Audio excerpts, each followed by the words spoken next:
Shalom, bien-aimés dans le Seigneur, que la paix de l'Éternel Dieu Tout-Puissant soit avec vous, au nom précieux de Jésus-Christ de Nazareth. Je suis Valentin Aonga, bienvenue dans cette vidéo. Je veux mettre juste une lumière par rapport à une vidéo devenue virale sur les réseaux sociaux, à savoir un pasteur qui chasse les démons au nom de son père spirituel ou de son grand frère, son aîné dans le ministère. Et cette vidéo est devenue virale.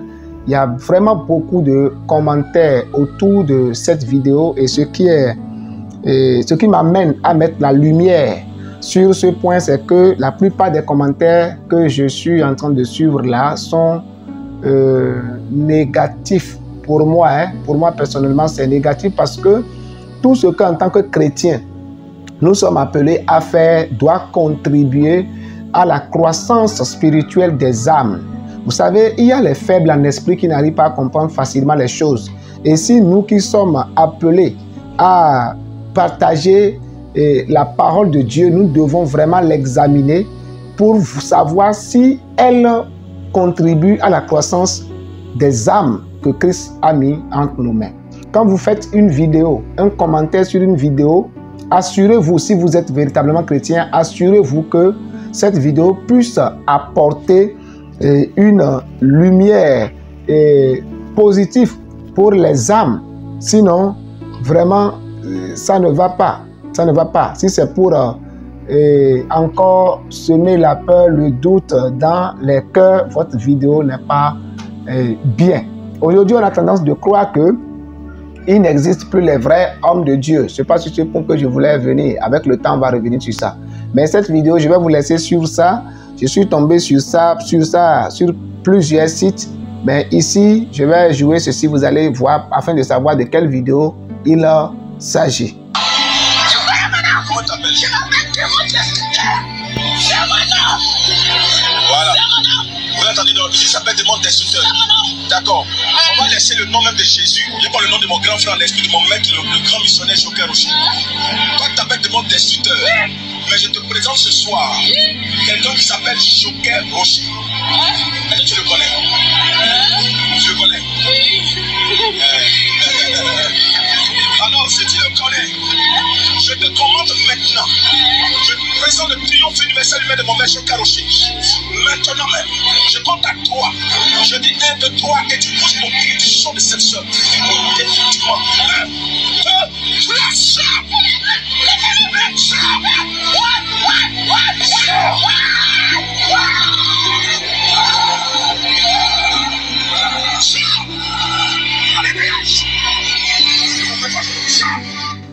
Alors, je pense que vous avez écouté l'homme de Dieu et que vous avez entendu ce qu'il a dit. Et le titre que plusieurs personnes donnent à la vidéo, c'est que on ne chasse plus les démons au nom de Jésus. Or, il ne s'agit pas ici des démons. C'est pour ça qu'il dit que je veux mettre la lumière. Il ne s'agit pas ici. Le monsieur là n'a pas fait ceci plusieurs fois. Il ne l'a pas fait plusieurs fois, à moins que je ne suis pas encore tombé sur la vidéo. L'homme de Dieu là ici ne l'a pas fait plusieurs fois. Il n'a pas chassé 1, 2 et 3 démons différemment au nom de Joker Rocher. Il ne l'a pas fait. Mais là, on ne sait pas. Bon, quand vous tombez sur une vidéo, il faut d'abord chercher à connaître le contexte dans lequel la personne est en train de le dire. Vous savez, même la parole de Dieu ne se présente pas dans les mêmes contextes. La Bible n'est pas dans les mêmes contextes. Tous les passages ne sont pas dans les mêmes contextes. Voilà pourquoi, quand vous lisez la parole de Dieu, à un moment donné, c'est comme si elle se contredit. Or, il n'y a pas une contradiction. Il faut d'abord aller prendre le contexte dans lequel la personne est en train de parler. Ici, l'homme de Dieu dit, tu connais Joker Rocher, je te présente Joker Rocher. Maintenant, avant d'arriver là-bas, il a dit quoi? Je laisse d'abord Jésus. Et à moi, ma connaissance, et à ce que je comprends, et je parle comme quelqu'un qui voyage dans l'esprit pour sonder le cœur de cet homme de Dieu, c'est-à-dire étant déjà en esprit, tu peux comprendre, te mettre en lui pour voir ce qu'il pensait en lui avant de dégager cette parole. Ce n'est pas dans l'intention de chasser le démon au nom de son frère aîné, Joker Roger, que le monsieur a fait cela. Je n'ai pas encore écouté la version du monsieur, peut-être il va répliquer sur ça, je ne sais pas. Mais quand vous êtes réellement en esprit et que vous essayez de sonder le cœur pour voir, pendant qu'il faisait ça, qu'est-ce qu'il réfléchissait en lui, ce n'était pas qu'il veut chasser le démon au nom de ce monsieur. Mais c'était une manière de minimiser la force de ce démon. Parce que l'esprit l'a résisté pendant un temps. La prière a eu lieu il y a longtemps. L'esprit a refusé de partir il y a longtemps. Et l'esprit est en train de dire, tu me connais, est-ce que tu me connais? Je suis un démon destructeur. J'ai entendu certains commentateurs dire non, déjà le diable est un destructeur, donc il n'existe pas un démon qui s'appelle destructeur. C'est vrai, le diable est un destructeur et tous les démons aussi sont des destructeurs. Mais ils ne font pas les mêmes missions. Pour détruire là, ils n'utilisent pas les mêmes stratégies. Il y a des démons qui détruisent par la fornication, par l'adultère, par le vol, par l'ivrognerie, par les tueries. Ils ont chacun à son domaine, mais le but de eux tous, c'est de détruire. Jean 10 nous a dit, le diable vient que pour dérober, égorger et tuer. Le but, c'est de détruire. Ils sont tous pareils. C'est comme Jésus-Christ qui rencontre ce démoniaque et il lui demande, quel est ton nom? Et il dit, Légion est mon nom. Est-ce que Légion en réalité c'est un nom? Mais on va dire que Jésus a été trompé par le démon, que le démon a fait. Pourquoi? Non, non, non. Pourquoi vous ne jugez pas cela? Jésus dit, quel est ton nom? Le démon dit, Légion est mon nom. Légion, et la Bible continue par détailler le contexte dans lequel ce démon a donné le nom. Le démon l'avait dit, je ne suis pas seul, car nous sommes plusieurs. Nous sommes beaucoup.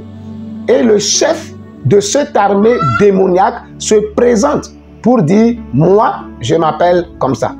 Donc, il faut qu'on puisse comprendre certaines choses pour arrêter de clouer certains hommes de Dieu pour des faits qui ne sont pas réels, les faits qui n'ont même pas de sens.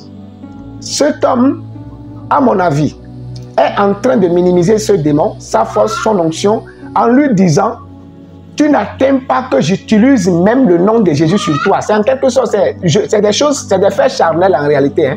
C'est des faits charnels qui nous amènent. Tous ceux qui opèrent dans le domaine de la délivrance vont comprendre ça. Ce n'est pas forcément tout ce qui est écrit exactement que vous utilisez comme prière dans le domaine de la délivrance. Il arrive des moments où l'esprit vous force à faire certains actes, à poser certains actes avant que le démon ne parte.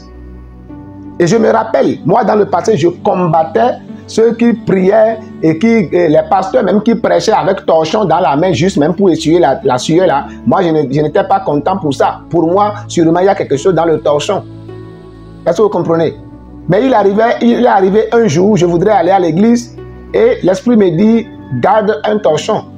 Prends un torchon. Je me suis entêté, puisque ce n'est pas mon habitude. Moi, je n'aime pas trop ça. Et je suis parti.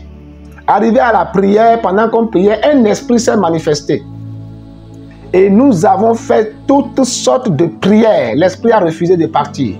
Et le Saint-Esprit me revint en me disant, je t'avais dit de garder de torchon.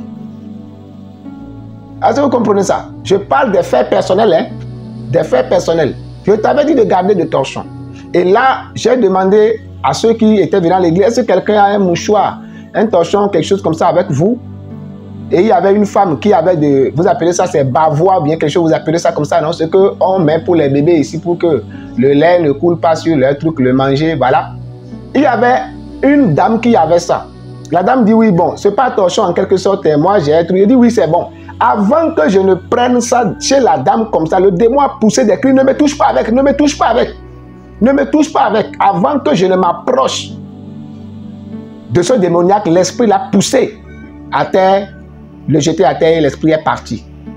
Et là, je voudrais comprendre déjà là que le Seigneur est en train de briser certaines barrières en moi. J'ai compris ma leçon. Ce n'est pas pour ça que je suis là. Donc, le Saint-Esprit n'est pas limité. Le monsieur là est en train de dire que Jésus, que le roi se repose. Ses fils vont travailler. Mais Jésus n'a pas dit celui qui vous reçoit me reçoit.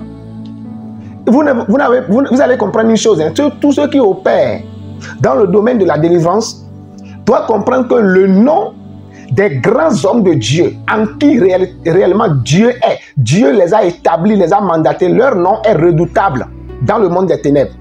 Les démons n'aiment pas entendre même leur nom. Je ne parle pas du nom de Jésus-Christ, je parle du nom des véritables oints de Dieu. Les démons n'aiment pas que vous appelez leur nom. Ceux qui opèrent dans le domaine de la délivrance comprennent ça. Les démons n'aiment pas ça. Quand vous appelez le nom des grands oints de Dieu quelque part, ça trouble le monde des ténèbres. Ça trouble le monde des ténèbres. Mais est-ce que c'était le nom de Jésus-Christ? Mais pourquoi les démons tremblent? À cause de la grâce de Dieu qui repose dans la vie de ces hommes. À cause de la grâce de Dieu qui repose dans la vie de ces hommes. Par exemple, les hommes de Dieu devant qui certaines personnes les saluent en s'inclinant et autres là. Pourquoi parfois on le fait? On respecte la grâce de Dieu dans la vie de cet homme en le faisant. Cela ne veut pas dire qu'on est en train d'adorer un homme. Loin de là, mes amis. On n'est pas en train d'adorer un homme, mais la grâce que Dieu a déposée dans cet homme est salutaire. La grâce que Dieu a déposée dans la vie de cet homme est salutaire. Nous sommes tous des hommes, mais nous ne sommes pas pareils. Lisons dans le livre de Actes chapitre 19. À partir de son verset 10 jusqu'au verset 12. Le verset 12 principalement. Qu'est-ce que ce démon, cet esprit malin a dit à ces 7 jeunes qui avaient voulu les chasser? Le démon leur dit, je connais Jésus et je connais Paul. Le démon dit, je connais Jésus et je connais Paul. Mais vous là, qui êtes-vous? Comment est-ce que ce démon reconnaît Paul? Le nom de Paul est redoutable dans le monde des ténèbres à cause de l'investissement spirituel que Dieu a fait en lui. Donc un homme de Dieu aussi n'est pas un chiffon, mes amis. C'est vrai, je n'ai pas dit de chasser le démon au nom d'un homme de Dieu. Mais je vais vous dire qu'un homme de Dieu établi, son nom peut faire trembler les démons. Et quand son nom fait trembler les démons, ce n'est pas en réalité son nom, mais c'est Jésus en lui qui se dégage aussi de telle manière. Comprenons ça un peu, terre à terre comme ça. Au lieu de nous vendre devant les, comment on appelle-t-on, les païens. Les païens ne comprennent rien. Ceux qui ne connaissent pas Jésus ne comprennent rien. Et quand on commence par divulguer ces genres de vidéos, ces genres de choses-là, ça freine l'évangélisation. Ça trouble la foi de ceux qui devraient venir à Christ. C'est une lumière juste pour expliquer comment je comprends la manière dont cet homme a chassé le démon. Il ne l'a pas chassé au nom de son frère. En réalité, il est en train de minimiser ce démon. Dit, toi, tu n'attends même pas que j'invoque le nom de Jésus. Que le maître se repose. Que le maître se repose. Je te présente juste son serviteur en qui il a investi. Et le démon s'est manifesté, le démon est sorti. Pour moi, hein, je n'ai pas encore vu un péché là-bas. Il n'a pas encore, il n'est pas encore satanique, si bien qu'on commence par dire, les gens n'ont qu'à quitter l'église pour partir. Vous avez jamais vu quel homme de Dieu qui a prêché de matin jusqu'au soir sans faire sortir un mot charnel de sa bouche? Même les hommes de Dieu dans la Bible. Il y a des moments, l'apôtre Paul dit, je parle comme un homme charnel. Je parle comme. Mes amis, nous sommes dans la chair. Que le Seigneur nous aide et que l'Esprit de Dieu nous aide à comprendre beaucoup de choses. La vidéo que je viens de présenter, je ne suis pas en train de combattre la sœur. Ce n'est pas une clash. Ce n'est pas que je suis en train de contredire la vidéo de la sœur qu'elle a fait, ses commentaires. Je ne suis pas en train de contredire. J'ai apporté aussi ma part. Alors, chères sœurs, toutes mes excuses si cela vous dérange d'utiliser cette partie de votre vidéo. Que le Seigneur vous bénisse abondamment. Au nom précieux de Jésus-Christ de Nazareth. Amen. Shalom et à la prochaine.